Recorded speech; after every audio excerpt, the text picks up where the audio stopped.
Breaking news చూస్తున్నాం. తిరుమల లడ్డు కల్తీ నెయ్యిపై ఏకసభ్య commission ఏర్పాటైంది. కమిషనర్ గా రిటైర్డ్ ఐఏఎస్ దినేష్ కుమార్ తో ఏకసభ్య కమిషన్ ఏర్పాటు చేస్తూ ఏపీ సర్కార్ నిర్ణయం తీసుకుంది.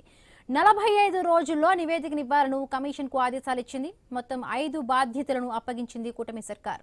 టెండర్ ప్రక్రియ, జరిగిన లోటుపాట్లపై ఏకసభ్య కమిషన్ అధ్యయనం చేయనుంది. బాధ్యులైన అధికారులను గుర్తించాలని ఆదేశాలు ఇచ్చింది. బాధ్యులపై తీసుకోవాల్సిన చర్యలపై సిఫార్సు చేయాలని ప్రభుత్వం ఆదేశించింది.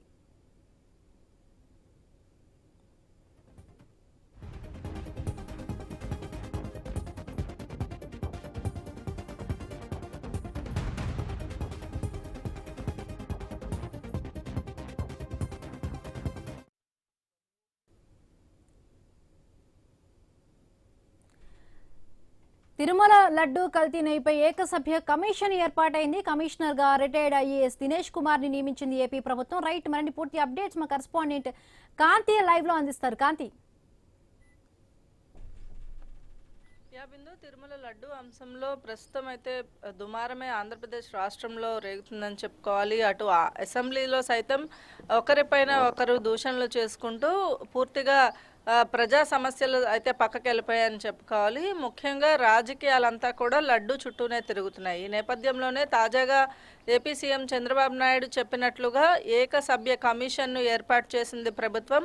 రిటైర్డ్ ఐఏఎస్ అధికారి దినేష్ కుమార్ ఆధ్వర్యంలో ఈ కమిటీని నియమించడం జరిగింది. 45 రోజుల్లోగా ఈ కమిటీ నివేదిక ఇవ్వాలని కూడా చెప్తా ఉంది. నివేదికను బేస్ చేసుకుని ఎక్కడైతే తీసుకున్నటువంటి నిబంధనలు ఉన్నాయో నిబంధనలకు అనుగుణంగా ఈ కమిటీ తీసుకున్నటువంటి నిర్ణయాలు జరిగాయా లేదా అనే అంశంపైన కూడా నివేదిక ఇవ్వాలని 45 రోజుల్లోగా ఈ కమిషన్ నివేదిక ఇవ్వాలని కూడా సూచిస్తోంది. ముఖ్యంగా ఏకసభ్య కమిషన్ ఇచ్చేటువంటి నిబంధనల్లో టీటీడీలో నిబంధనలు అమలు పరిశీలనలో జరిగినటువంటి పొరపాట్లు ఎక్కడ జరిగాయి, పొరపాట్లకి సంబంధించి ఎవరు నిర్ణయం తీసుకునే అంశంలో ఈ పొరపాట్లు అనేవి జరిగాయి అనే అంశం పైన కూడా పూర్తిగా క్షుణ్ణంగా ఏకసభ్య కమిటీ నివేదిక ఇవ్వాలని చెప్పి ఈ కమిటీ నివేదిక ఇవ్వాలని ఇచ్చినటువంటి ఉత్తర్వుల్లో పేర్కొనడం జరిగింది. ఇక నెయ్యి కొనుగోలు టెండర్లలో జరిగినటువంటి అవకతవకలు ఏవైతే ఉన్నాయో దానికి సంబంధించి కూడా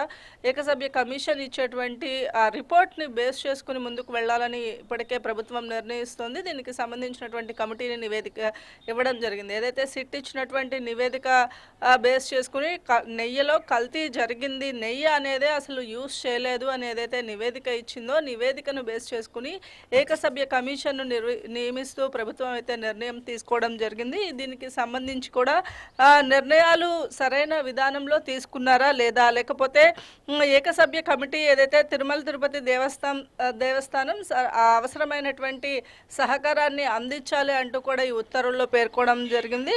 ముఖ్యమంత్రి చంద్రబాబు నాయుడు ఆదేశాల మేరకు ఏకసభ్య కమిషన్ను ఏర్పాటు చేయడం జరిగింది. ఇందులో భాగంగా 45 రోజుల్లో పూర్తి నివేదికను సిట్ ఇచ్చినటువంటి నివేదికను బేస్ చేసుకుని ఎక్కడ అవకతవకలు జరిగాయి అనే అంశంపైన పూర్తి నివేదికను అందజేయాలనేది ఆదేశాలు జారీ చేశారు. బిందు.